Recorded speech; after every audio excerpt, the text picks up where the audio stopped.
everyone, and welcome to the 4th episode of the Hometown Hero Hour. I am your host, Captain Spartacus. And I'm Dancor. And tonight we're talking about Thor Ragnarok, which might seem a little odd, but we do have some timely themes that we think will work well into tonight's episode. So first we have our news and information segment that we want to get to.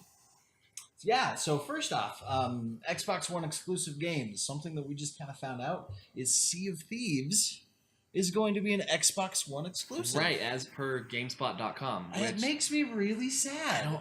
I didn't know that. I didn't expect it to be an Xbox One exclusive. Yeah. I thought in the episode when we covered it that it had at least PC with it too, but I guess maybe not. I would have hoped so, but yeah now that it's an Xbox One exclusive, I don't know that I'm going to be able to pick it up. You don't have Xbox. I don't have an Xbox, which makes life a little rough. So I'm a sad panda right now. Because it looks so good. But also upcoming, we have a lot of movies that are coming out in 2018 that are worth just covering really, really quick. Especially superhero movies. Oh, there's a ton. There's like 7 or 8. There's a lot that are coming out. There's Black Panther that comes out in like a month. There's Deadpool 2. The new Venom movie just wrapped with Tom Hardy playing Eddie Brock, which is going to be really cool. I'm excited for that. I'm interested in seeing how they do that. Then there's Ant-Man and the Wasp. There's the second Ant-Man movie that's coming out with Paul Rudd. I liked the first one well enough. I thought the humor in that was really well suited. Yeah, it was the first time that they had really tried to play with that comedy aspect. Yeah, and especially in like 3 months, in like 90 days or so, we've got Avengers Infinity War, which is the entire Marvel Cinematic Universe finally converging into this one movie. It's been like be so good. How long has it been? How long have Marvel... I mean, it's 2003? Been... Is that right? With Iron Man? Yeah, I think so. Yeah, so 12 or 13 years of movies building to this one moment. This one thing. So I'm really excited about it. We will definitely be covering that. Yeah, we'll have an Avengers Infinity War episode coming soon where we go over what happens in the comics and what might be projected to happen in the movie and things like that. So look for it because it's going to be really good. It'll be very good. There's also Pacific Rim Uprising. I see John Boyega post a lot about this on Twitter. I'm not really feeling it. Really? I didn't see the first Pacific Rim. Wow. I wasn't excited for it. I just kind of heard that it was just kind of a shallow blah movie. And they have these lasers on the mechs that can like destroy the monsters or like destroy the monster portals or something. Does that sound right? There's like the super powerful lasers, right? No, I don't remember a super powerful laser. I do remember the sword. No, that's one of the things that not the sword. It was actually CinemaSins video. Everything Wrong with Pacific Rim, where I think he talked about like they had these really powerful lasers, and why couldn't they just put the lasers? They knew where the monsters were coming out from, so why couldn't they just put lasers at that portal and just like instantly blast anything that came out? And I was like, oh well, that's kind of dumb. I'm trying to think of lasers. I don't know. But I'll have to look at what they said, because I know the reason why they had to drop the nuke in was because the portal's closed until something gets to make it through. But see, the thing is, though, I agree with you. The storyline was really kind of shallow, right? But it's because it's a movie that you go to see robots beat up giant monsters. That's the point of the movie. I can get right. Okay, no, I can get behind that. You turn off your brain. You're not going to see. It's not Inception level stuff. You're not going to be titillated. There's not. They tell a simple, well-told story, but the reason why you're there really is to just watch giant robots beat up big monsters. And that concept I actually could get behind. If I go into the movie knowing it's just going to be a fight, you just turn off your brain. Monsters. Just turn off your brain and just enjoy it. Cool. So we'll have to change that. You'll have to come over and we'll watch it. All right. Next on our list is Ready Player One, and this movie really fits the themes of our episodes, just how we talk about all things nerdy and gaming and whatever. So this is a Steven Spielberg movie all about immersion into video games, which I think it'll be really interesting. I haven't read the books. They have a book about it, right? So I heard that. I am genuinely interested in seeing them try to rehash all of the things that happened in the 80s. Yeah, I'm a little nervous though because there's really been no good video game to movie adaptation. Yeah. And I don't want this to, I mean, I know that there is a book that's their source material sort of propping this up, but I don't want it to fall into that same trap. It's a risk. It is. But it is. I'd rather them keep doing risks and eventually get that payoff, than to just abandon everything altogether. Yeah, sure.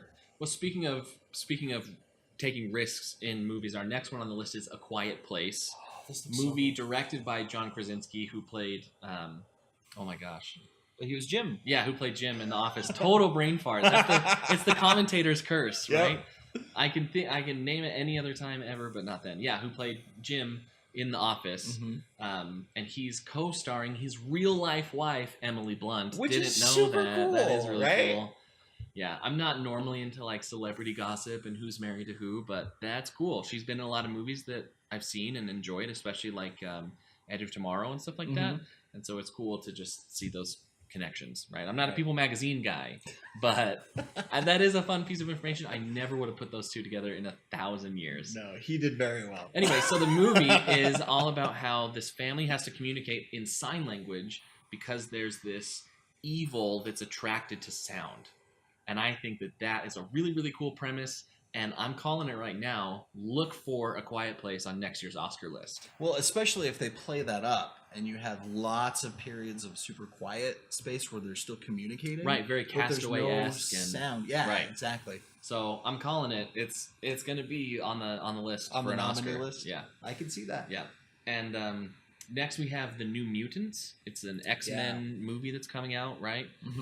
This one I'm actually a little nervous for because it's projected to be R-rated, or it will be R-rated. And I don't know. I'm just nervous for this because Deadpool. I mean, they're sort of capitalizing on the R-rated Marvel superhero movies, or just R-rated superhero movies that get a lot of turnout and a lot of good response. Right.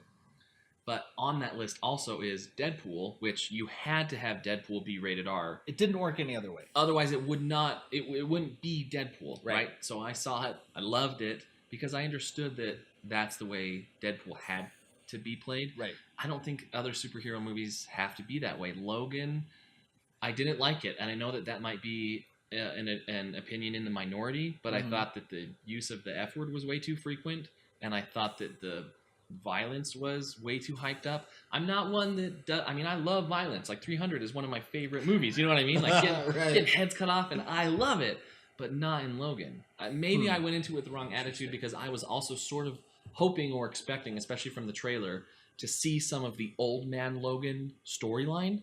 Okay. Which I think is so well written, and I love Old Man Logan because I mean, it's a really long story, and we could probably get into it in a future episode, but basically, the Red Skull got all the villains together and said, hey, we're not 100% perfectly matched up for our superheroes. Let's switch. So instead of Mysterio going to Spider-Man, because Mysterio makes illusions, right? He can affect all five senses. All five senses, but Superman's got 6. He's got a Spidey sense, so he kind of trumps Mysterio. Mysterio goes to the X-Men, and he fools Wolverine into thinking that every single X-Men villain is outside the mansion. So Wolverine goes out and just slaughters them all. And Which happened to be his own guys. Turns out all of those villains were the X-Men. Yep. He just destroyed all of them.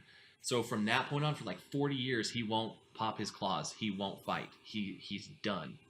It was a really, really it's well done so series. Powerful. He gets slapped. He gets like spit on, and he just will take it. He won't fight anymore. And that's 180 degrees from what they did in Logan. Yep.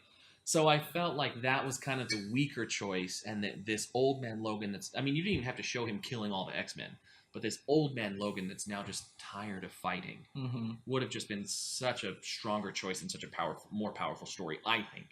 So I just was a little disappointed in. Anyway, to bring back to our original point, the New Mutants projected to be rated R, I think that's the wrong choice. Well, what I think is interesting with this is that Disney already came out since they acquired everything and said everything. they own the world. Right there. But since acquiring it, they've kind of come out and said that they don't really have any interest in doing these rated R superhero movies. Yeah. So I'm kind of curious to see how that plays out, especially with stuff like Deadpool, because Deadpool kind of needs to be that, like you said. I understand that, yeah. So I'm not sure where that plays. So this may be the last breed that we have of these rated R superhero movies, and they'll go back to kind of the more traditional ones. I think. And I think they're doing that because making them rated R and putting that content in it makes it more exclusive. Mm-hmm. And little kids love superheroes.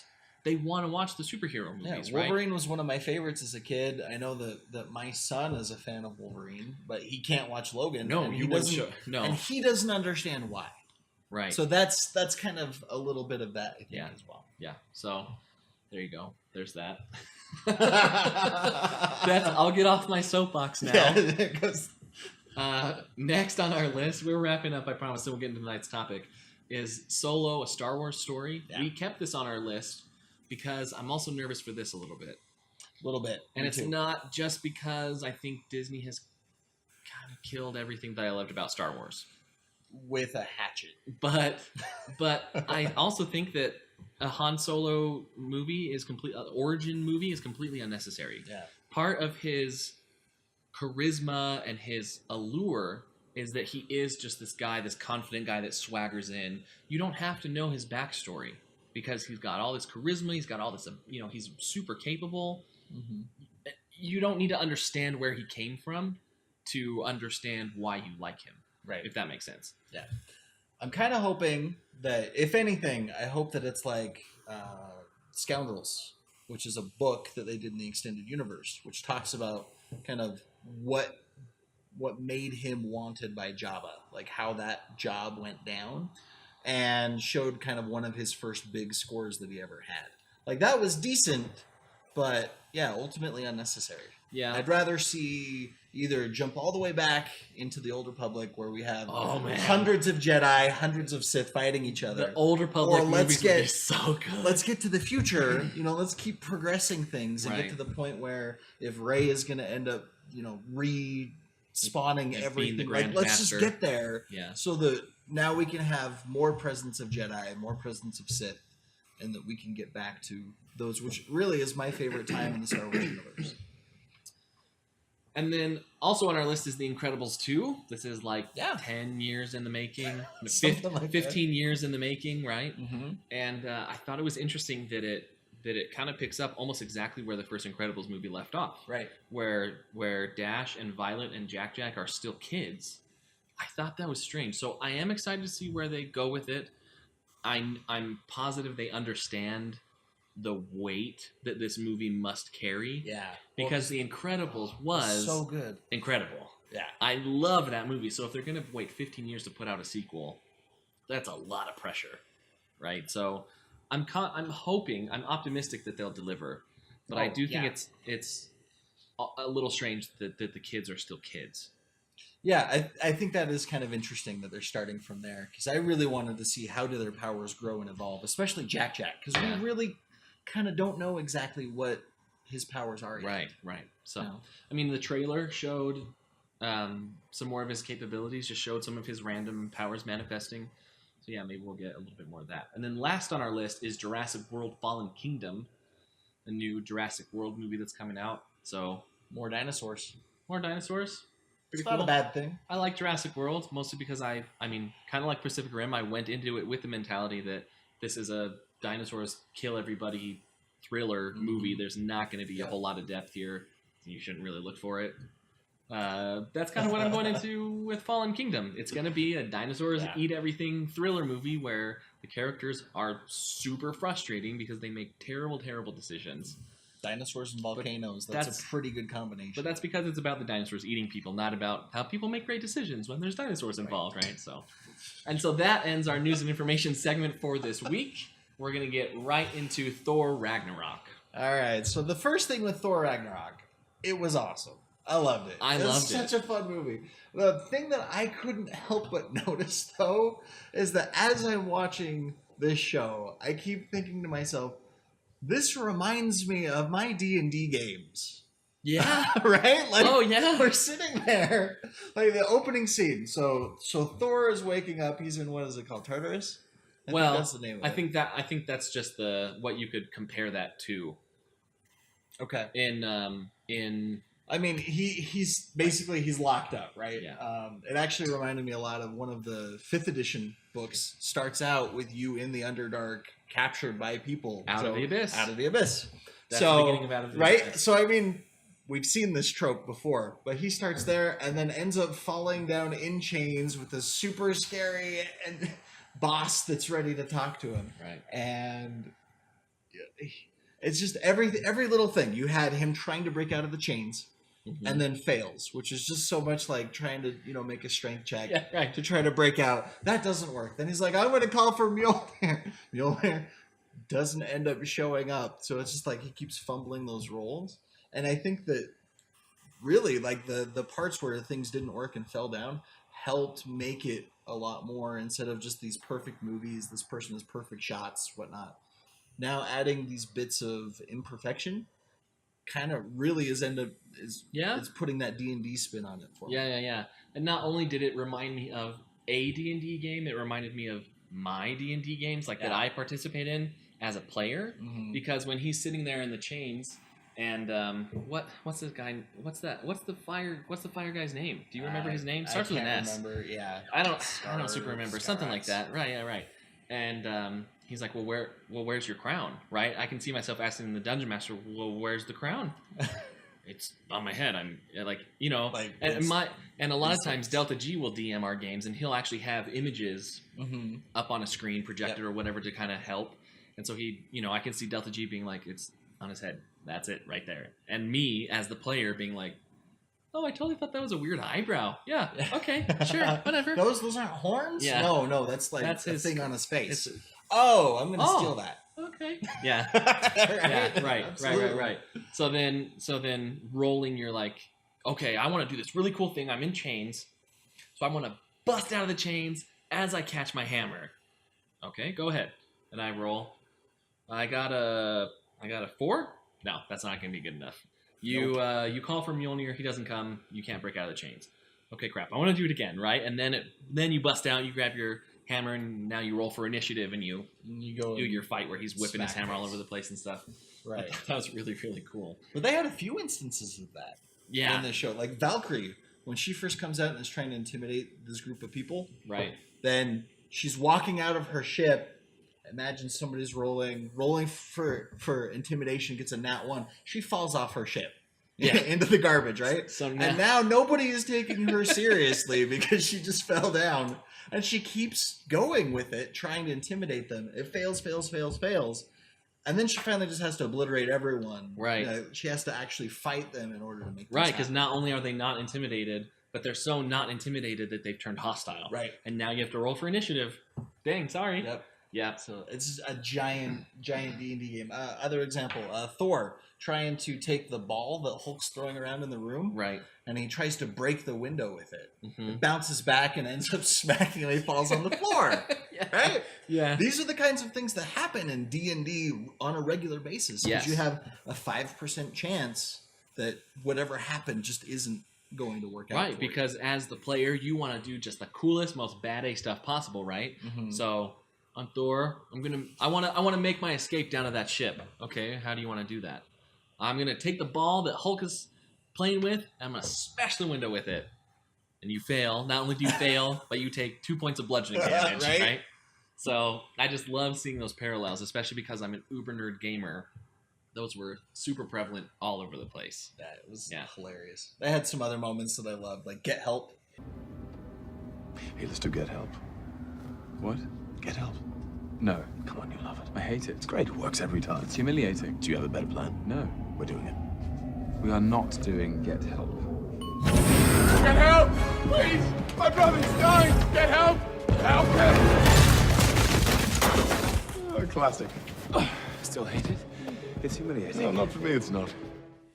From Thor. Yeah, that was a funny moment, but I definitely saw that as a Dungeons and Dragons moment as well. Well, we've done crazy crap like that in some of our games where it's like, okay, we're going to use deception here, and then when they come in, we're going to ambush them and take them out. Right. And usually when I'm DMing, I try to reward moments like that, because if it makes sense You know, and especially if you don't want combat to drag on, sometimes it's the most fun to just kind of hand wave and be like, no, really, you just took those guys out, move on to the next thing. Sure. I mean, I've been there as a player too. Yeah. So I just thought that was great. They made their deception roll for like, get help, and now these guys are concerned, and Thor gets his surprise round as he uses Loki as improvised damage, and yeah, no, it was great. I loved it a lot. So this movie Thor also had a lot of cameos, which were so funny. Tons of them. Like I know in the Tale of Loki of Asgard or whatever, right? Yes. It took me probably a good 5 seconds to realize that's freaking Matt Damon. Matt Damon dressed up as Loki, just and then I'm looking at the guy that's playing Thor, and I'm thinking, is that a Hemsworth brother, or is that just like any random dude with a blonde beard? Because I mean, I wasn't super sure, right? But sure enough, in the credits, Hemsworth. Like, yeah, it was funny when I was watching it. I was like, he looks a lot like Thor. Yeah, I thought that's weird. Too. Yeah, his brother. So... And then, speaking of Jurassic Park, here comes Alan, the scientist, playing Odin the Allfather. Like, what is going on? I wouldn't be surprised if the little blue kid that played young Loki was if it was like Finn Wolfhard or something, right? Some child actor. Yeah, that would have been great. Star Wars does a lot of the same thing too. I know that like Simon Pegg was in The Force Awakens, and so was like Daniel Craig, and all these people have these super cool cameos that's fun to learn about, especially like in Star Wars, because they're just stormtroopers. Yeah. So you never see their face. You they never just have the get helmets tell on. That that's really them. And that's cool, not only of the actors, but I think that's really cool of the production itself as well. It shows that they're just having fun with it. Yeah. You know, I like that. So while it does kind of take me out of the movie, it is a fun moment to have. What's interesting about that one for me is I was watching it, I kind of felt like, that was kind of paying an homage to Thor in a way, because this movie is different than the other Thor movies that we've had so far. That's true. It was good. Yeah, it was, but it was interesting because it was kind of making fun of itself in a little way. Like they were making fun of Thor. Yeah. And so in a way it was kind of like, hey guys, look, we're taking this thing, we're going to reverently poke fun at it. Please don't be too mad. Yeah. And the difference is that, I mean, not only Thor movies, but all of the Marvel movies up until maybe Ant-Man or Guardians of the Galaxy 2 have been really serious, right? Not that that's bad, but they've been really serious. And so it's so stark to see, that was not intentional, and that wasn't even rehearsed. That just happened. That's fun. That was good. But that, it's such a contrast that Guardians of the Galaxy 2 and that Thor have this kind of humor and these little, almost fourth wall breaking shout outs. Right. With the rest of the movies being so serious in nature. So it's an interesting evolution that they have from that. And, the whole show was kind of different from what they've done before, especially, I think the most prominent thing is with Thor himself. Because in this movie, Thor is not the Thor that we've seen before, the uber paladin, I guess, to use a better word, right? Our analogy, I mean, he's very different in this one. In the first, 5-10 minutes of the show, he loses his hammer, right? Oh, yeah. The whole thing, she just grabs it and shatters it. And then you start thinking, like, what is Thor without his hammer? What is this guy What is he going to do now? Yeah, we were all thinking, what is he going to do? So it was really interesting to see him kind of have to grow past having his hammer. It was kind of like a crutch for him. Oh, definitely. So now it's like he starts growing and he's no longer the god of hammers. Oh, right? Man. That was one of the best. That was one of the best lines in the whole movie. Are you Thor, the god of hammers? Are you the god of hammers? Yeah, right? And I was there like, no, he's not. And Korg, I love it. It's so funny. But yeah, so it was just kind of an interesting evolution with him. I thought it was really cool how they gave him the Eye Star like Odin had, kind of showed that he's starting to take on the same mantle that his dad had. Yeah. All of the lightning powers, because holy crap. Baby. Boom, everything. It was sweet. Awesome. So not only does he have like Odin's eye patch, but I really hope that this will maybe kind of play into like a Rune King Thor storyline where he becomes just this like more powerful than a cosmic being, just this massively powerful guy. That would be really, really cool. That would be interesting. That would be cool. That'd be Rune cool to see King that. Thor. That'd be sweet. Yeah. So, and I, just as a point, I mean, as far as like characters and development go, I wasn't in love with Valkyrie's storyline. No. She never really landed for me. She felt like an NPC that the DM had just kind of dropped in and said, this NPC is going to be relevant throughout your story. Yeah. But yeah. didn't have enough of the charisma or anything that made you really want to care enough. Yeah, it was just like she was just forced to be relevant. Yeah. There wasn't, for me, just because she was a Valkyrie doesn't immediately justify her existence Right. in this story. In this story, yeah. Although that slow motion scene was a work of art. Oh, when they're attacking Yeah, when with she's- all the Valkyries. Yeah, And when Loki that- reveals that, I mean, that was a oh work man, of art. that was so really, beautiful really as that's cool. going on. That was really, So- really cool. But that had nothing really to do with her Yeah. as a character. Yeah, that was just more of her backstory and them showing a really great piece of cinema. Really, I mean, it was just beautiful to watch. Yeah. So that was cool. That was cool. So not only did Thor have really big development, but I actually saw and really appreciated the huge development that the Hulk made and that they gave to the Hulk. So not only like, so for instance, he's been the Hulk for 2 years. And so somehow he's maintaining the Hulk without being this rage monster, punch, destroy everything he sees, which I think is really, really significant. He's not just a beast anymore. He's not just this force of nature. They made him a character, Right. which I think was a really big shortcoming in all of the Fox's Hulk movies. Do you remember those? Can we not talk about those? Those were so they were bad. very bad. And They part were of the very, reason very why they bad. were so bad, in my opinion, just one of the facets where they were bad, was because they just made Hulk this rage beast destroy monster that they couldn't really talk with. Betty Ross was the only one that could communicate with him, but even that you were like really, really nervous about. Like, is he just gonna step on her? You know what I mean? They just made him a monster. They didn't make him a character.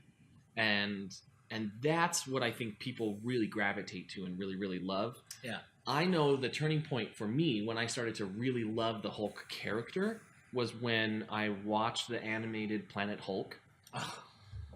That was so good. Yeah. That was so good. And I mean, that is what happens in Thor Ragnarok. Yeah, this is the I mean, replacement that's the for it, source right? material, Yeah. right? Mhm. Is that the Hulk lands on Sakaar, and he's forced to be this gladiator, but he's a character, and it really depends on the artist, or not. I mean, not the artist, the writer, how intelligent and how strong the Hulk is, because it varies from writer to writer. It does. But in this, he's very intelligent.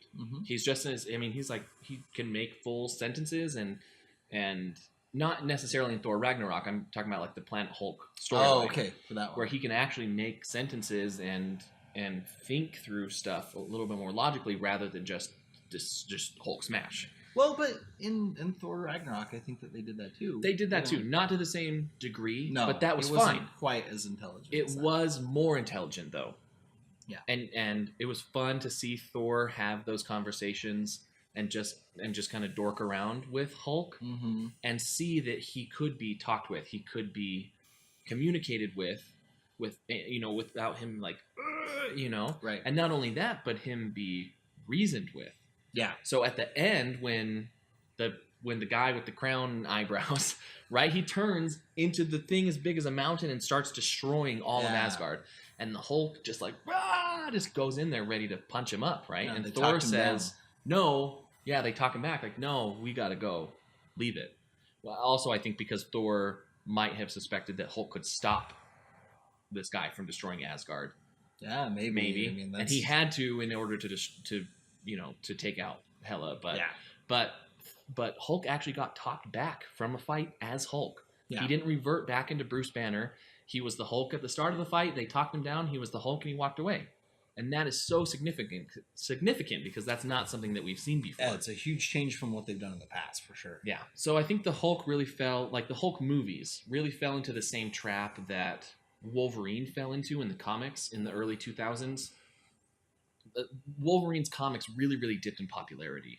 Mm-hmm. And it's because he was such a flat character for so long. Mm-hmm. He was just this really angry, pop his claws, snicked, cut and kill everybody. Right. And it was a really cut and dry, not a lot of dynamic. I mean, he had this like harrowing backstory, but there really wasn't like a lot of depth to his character at that time. So he really dipped in popularity. Mm-hmm. And then I don't remember exactly when it was, but I know I read Ultimate X-Men, and the Wolverine in that was dynamic and did have depth and was a character. And that's really what people want. Like, the monster that destroys everything is fun, but people want a good story. You have to have a good story to help these characters along. You can't just survive on smash everything forever. Yeah, absolutely. And the one-dimensional character makes things really hard to tell a good story with, because none of us are one-dimensional. No human being is one-dimensional, Yeah. So having these heroes or anti-heroes that are so one-dimensional and only written in one way does a disservice to the ability for us to empathize and kind of put ourselves in their shoes, right? Exactly. The villain that does evil for the sake of evil, well, nobody's like that. Right. So, Everyone is justified. It's one of the things in D&D. They when you're reading about DMing and kind of doing those things, it very much comes into, you need to tell a believable story. And your best big bad evil guys are going to be the ones that have a reason to be doing what they're doing that goes against what the party's trying to do. And that's also a tip for the player characters, to have flaws, weaknesses, and multiple angles to their characters. I can attest to that in the campaign that we're currently doing, where we're doing steampunk airship pirates. Oh, it is so good.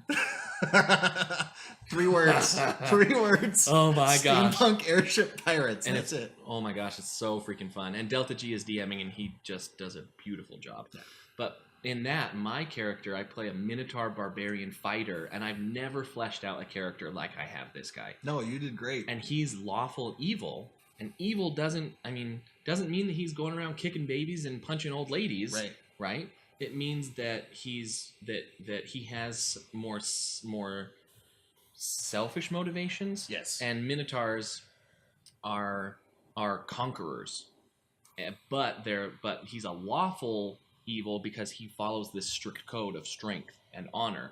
But he's a conqueror. The strong survive, the weak die. Right. I mean, and that's an evil perspective, but that's how you play it, and that's so much fun because that gives you a lot of depth. Yeah, and you've been doing awesome having that character creation and depth and things. Well, it's fun. So, and I've kudos, man. Well, I'm not trying to toot my own horn, but I've also played characters that I just play the class. Yeah, I don't play a character; I play a class, and it's not as much fun. Yeah, and our group started out years ago, and that's all it was playing a class, because a lot of us were me so as new. the DM teaching all of these new people how to play. Yeah. It's a thing that you learn over time of telling a story, right? And so and part of that you learn on the DM side too is kind of that pacing and how to tell the story well. And I think one of the things, getting back to kind of our main topic, is in Thor Ragnarok, I think that there was a missed moment right at the very end of the show. Because I think that they crossed that line of trying to be too funny without giving you that sad note. I kind of felt like the audience should have been sad that Asgard is completely exploded. Right. Gone. I felt robbed of that moment. Yeah. Because and I know I really enjoyed Jeremy John's videos. And he talks about, if you're going to undercut the drama of a moment with humor, it has to be something unexpected. Yeah. It can't be a predictable humor, something predictably humorous that happens. Right. Because then you really do it, like you said, you do a disservice to that moment. And I think that happened at the end of Thor. When Asgard got destroyed, it could have just been this nice, quiet moment, maybe some music. You just have like a couple, you know what I mean? And you just like feel the weight of Asgard has been destroyed. Right. Well, because... And Korg, I love the guy. Like, seriously, one of my favorite characters. Was crazy. What? But as we're watching the whole show, we've had these little moments of comedy throughout the entire thing, so we've set up that pattern. I think it would have been really good to just Korg just shut up for a minute and just let this be a sad moment. And I think that would have been overall a better storytelling. That's been a strange thing that's been in these Disney Marvel movies recently. I know Guardians of the Galaxy 2 did that. The comedy, like we said already, was refreshing and different, but it also undercut a lot of the moments. I think if they had just dialed back Drax a little bit, it would have been a lot more powerful. In the end, when they're fighting the big boss, Ego has turned into like that big rock tentacle monster and he's smashing everything, and they put that jetpack on Drax, and as he flies away in this intense moment, oh, my nipples! And it was funny, but at the same time it was like this really intense climactic moment that they undercut with kind of this more cheap comedy. Right. If you're gonna do it, have your comedy here, let it dip down for a little bit to let the drama build and everything, then come and hit it up at the right moment again. If you're going to do that. I mean, I'm not a but it didn't work. comedy expert, but I do know that you gotta have that timed correctly for it to be most effective. You gotta balance the levels. So, I wonder how much of that was the director's kind of work in with things, because one of the things that I found. After looking things up was that a lot of the jokes that were in Thor Ragnarok were actually impromptu. That's fun. It was impromptu on purpose because the director said in order to get anything changed to the script and have it be in the script, took like 5 different writers to go through. Oh, geez. And he said most of the time they wouldn't get what the joke was until they could actually see it. Like, it didn't seem funny on paper. But once you see it, you say, "Oh yeah, that's funny. Okay, I like that."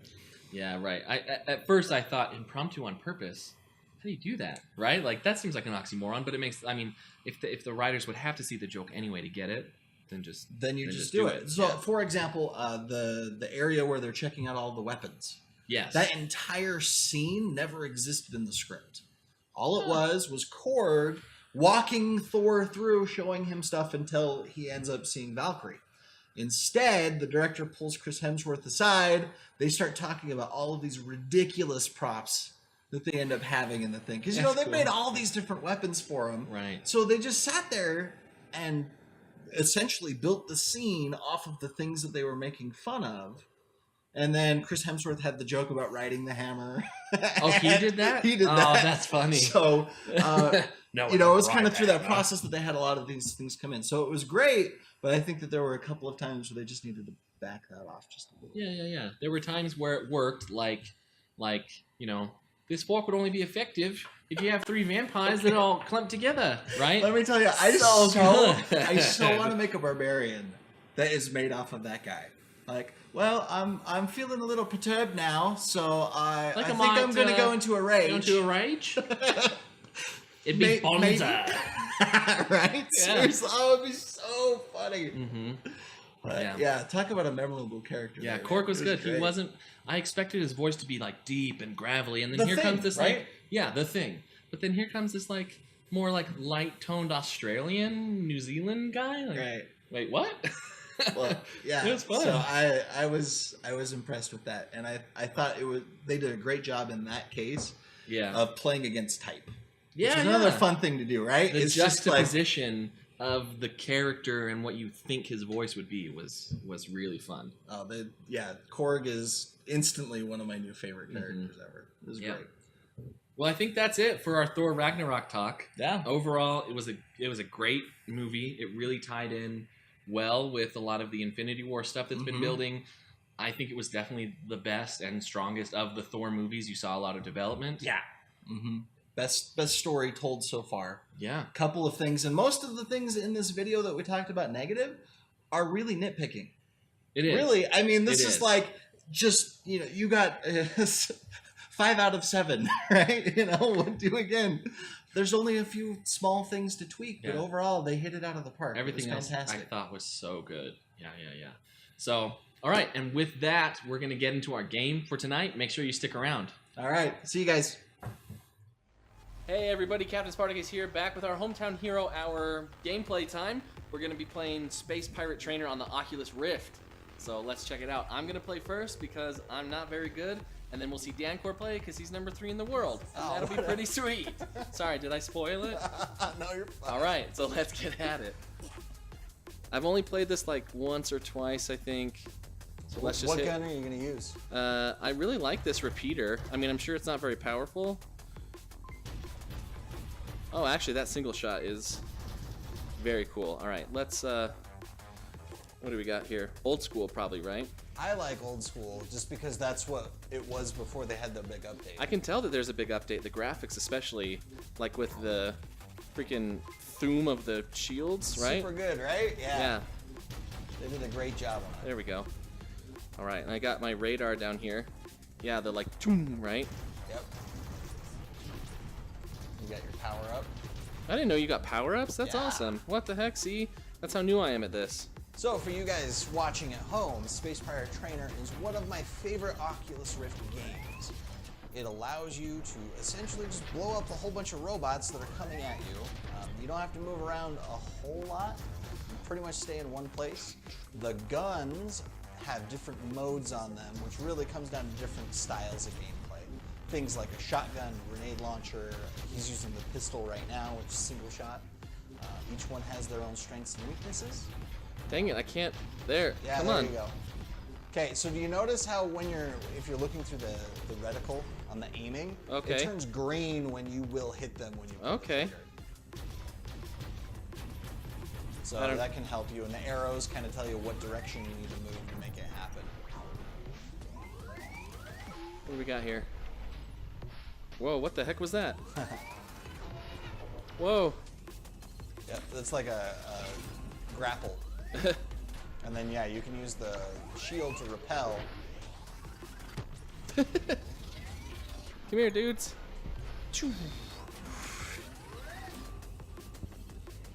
All right. I like There this. you go. You got it. Oh, what the heck? Okay. Yeah. What's this? so Come here, you buddy. figured out my favorite way to play. Oh. My favorite way to play is what they call the brawler, which is 2 swords. Yeah, but what the heck, man? This is like, Easy mode? yeah. Yeah, it is. What the heck? Gotcha. Now you'll notice that time slows down when they shoot at you, giving you time to be able to move out of the way or to be able to block with your shield. And also whenever you injure an enemy, they stop their little charge so you can stop them from hitting you.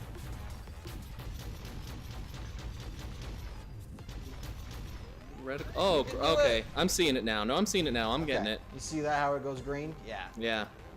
Oh boy. You can do it! I believe in you! Oh gosh. Now one thing is if you're gonna use Oh you no. got hit. Oh no. Oh no. What? Ah. You're getting taken from 2 sides. It's not good. Okay, hold on. Whoa, whoa, what the what? Get up out of here, man. He was all up in my You might have business. pulled him down and he, yeah, came right up in your Oh. face. I don't know if I am in love with that single shot. You might want to try the shotgun. Okay, which one is that one? If you go... That it's- one? No, it's the bottom, bottom right? Yeah, okay. Yeah. it's called Alright, I'm gonna try shotgun, this one more I think. time, and then Dancor can show me how it's done. Oh, I don't know about that.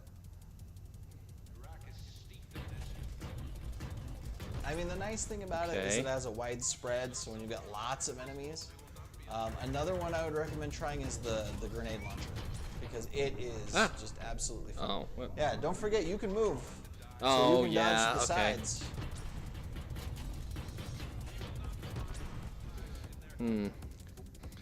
Okay.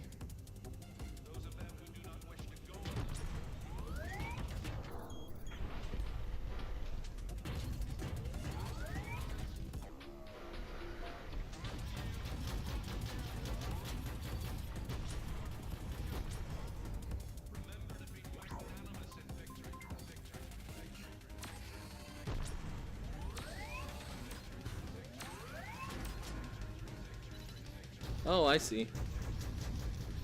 Yeah, see how you kind of drug them Yeah, behind yeah. you before, and they can still shoot. Come here, at my you. pretty. All right. Oh, what are you? A power thing? Cool. Yep, and now you get a little ship. Oh, I don't want to pull that guy. That guy's mine. Because he'll shoot other stuff for you.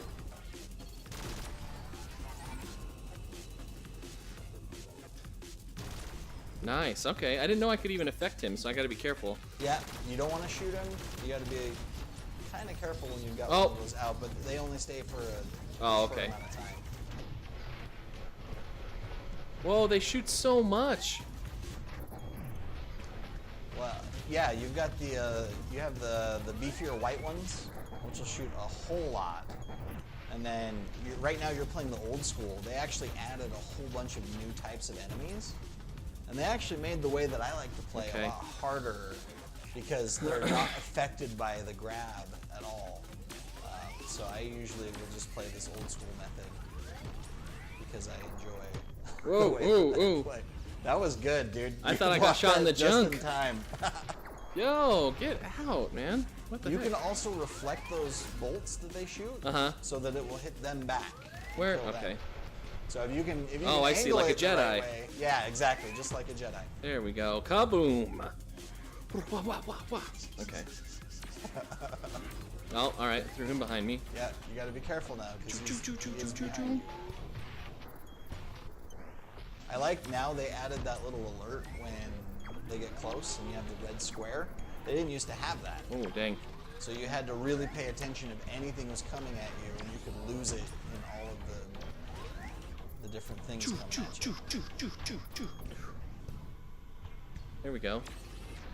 Nicely done. Look at that. You're a Jedi in training. Oh. You also have that blade on your sword. If you can actually hit them with that, Oh, okay. it does a lot of damage. Let's see.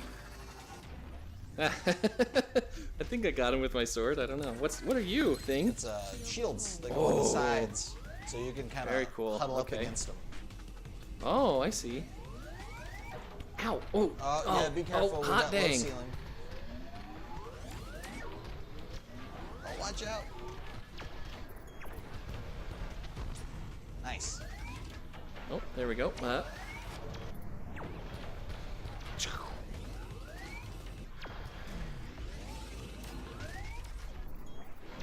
Shoom.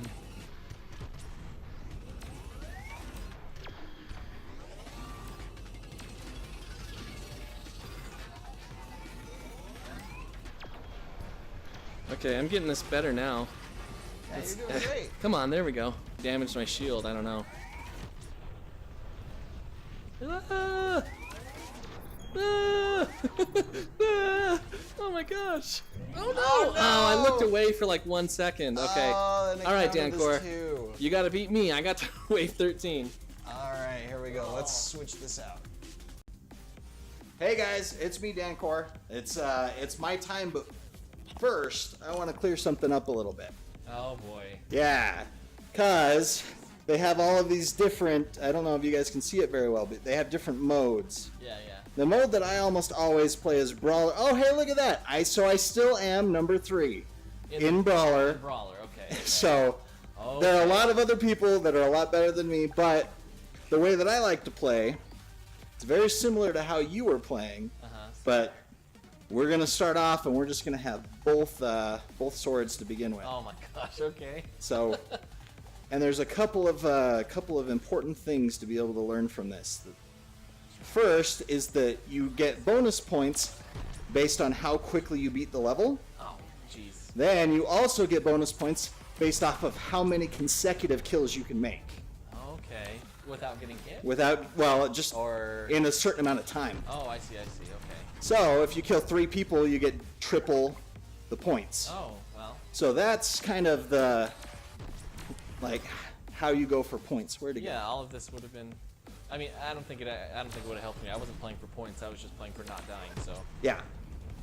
Yep, so that's the thing, is like you start out and you just kind of play it to figure out how to not die. And then from there, you kind of learn how to... Skiing. Okay, and he's even moving around, too. That's something I haven't quite got the grasp on yet in VR games, is the fact that you can move, especially in the Oculus Rift, where you have that play area. I still am very much just like standing still, so that Yeah. might have been. Well, and that's Or, common, especially. I mean, dude, you only played this like once. Yeah, a one couple time of times, so Yeah. you know you don't really have to worry about not knowing this stuff. I mean, I use this to as like my exercise technique. Oh, nice. So last year I ended up losing about 30 pounds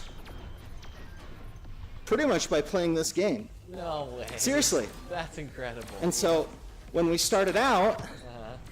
I could only play this for about 20 minutes. Yeah, Corey, you're getting pretty far up. Oh, okay. Yeah. Backing up. There you go. So I could only play it for about 20 minutes before I'd get exhausted. Okay. Oh, darn it. No. I'm talking, I'm not concentrating. Yeah, I hear ya. No, I hear ya. But by the end of it, I could play it for about 2.5 hours at a time. Oh my gosh. Forget it. So, you know, it just comes with practice. Yeah, sure. Oh, there you go. Nice, nice. Yeah, you just learn to sidestep a little bit. Okay. I gotta move I'm- my feet. I'm definitely rusty at this, though. Yeah, we didn't do practice levels. Yeah, we didn't before practice that. anything with We this. just turned it on and started recording. That's the way we do it. We like being candid. We don't do anything scripted. Planned, yes, but scripted, no. I think there's a big difference in that. So what you're seeing is Dancourt just putting on the headset for the first time in whatever and playing. Oh, it's been like 2-3 months, probably. Okay, so he's already matched where I was, getting to wave 13. I don't know if that radar helps a lot. Oh, it does. Okay. I never looked at it, but that's just because I'm bad. I'm not number 3 in the world. Let's get that right. So what it does is it tells you where they are. Right, like yeah, up, down, like relative to you, right? Yeah. You're the middle. You So have it it on the helps. sides, yeah. I know how to read it. I just don't use it. I'm not in the habit of looking at it. It's tough. I really like those barriers. I'm sure they saved my bacon more times than. So what is This that? thing's with the used. rapid fire? It's extra. It's a different type of weapon Okay. that you can use, a different ammo Okay. for your gun, Okay. which for me is useless because Okay. we're not doing anything. Now I have to switch, because the best way to kill this guy is to just do that. Okay. Nice. But it ruined my thing. Oh, your score multiplier. Whoa! Bonus He deal? came in fast. So that's what that one power up that you had did too. Oh, where it shot all the rockets. Yeah. Right? Okay. So they're homing Oh, there in. they go. That's cool. Hey, there's an advertisement for Super Hot up there. That was cool, up on the right. I love Super Hot. Oh no! No, I wasn't Dan watching. Thor. But you get the Nice. idea. Wave 17 and like 10 times faster than I could. There you go, man. Get your sweat on. So, right? I'm already like, okay, we're warming up. Yeah. Do we have time for one more? Yeah, I think we got time for one Cool. more. All right, we'll do one more. One more quick one. Ready to rock. Did you do hardcore? No. Oh, I was gonna say. Hardcore is fun though, Really? because there's no delay. They shoot at you, and you have to dodge. Right. There's no bullet time Yeah. on it. All right. Hit it Gotta loose. loosen up. Yep, that's right. Warm it up, shake it out. Oh, nice. I love the music in this game. Yeah, music. I want to dance more than I want to. Yeah, there you go. Hey, he's just ripping those down. Oh my gosh. There we go. All right. I'm into it. There you go. Oh, there's a power up out there. Is that? Yeah, but it won't help me. Is that bullet one? Yeah, it's one of There's those. a purple one. What's that? The purple one puts up that, and people will get sucked into it. Oh. Not super helpful for nice. me here. Yeah, but But- for the higher levels when there's 400 robots, right? I bet Yeah. that's more helpful than. Another cool thing I forgot to mention, you can power these up Well, how? What do you mean? by using your sword. And when you power them up, oh, Power, I'm getting shot at. power what up? That right there. Oh, I did that Yeah. a little bit, and it shocked something or did Yep. something. So if they get close to it, it will shoot them. Okay, I think I did that on accident one time. Another thing, you can charge that. What is that? It's the gun back there. Oh. And then it will shoot at these guys. Watch out! Oh my gosh. There you go, there you go. You're doing alright. Oh, good stuff. And it doesn't do any. Oh, yeah, that's right. It's him. Move! Block the bullets for me! Oh my gosh. Oh, no! Oh, no. See, now I'm just playing around. Yeah. Come on. Stay Gotta focused. focus. Nice. There you go. Oh my gosh.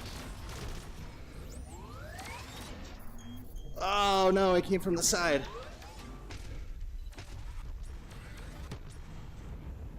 All right. What's that? What's that? That's one? that shield. Oh, the hex shield's cool.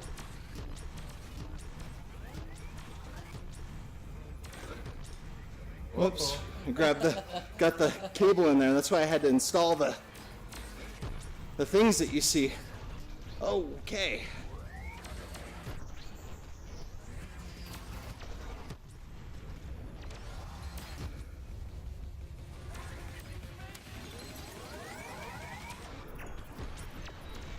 Oh, missiles, nice. Yep, so it gets you a nice high score multiplier. Right. There's lots of these guys around. Oh, there. Where is he? There he We is. lost you for a second. What's that?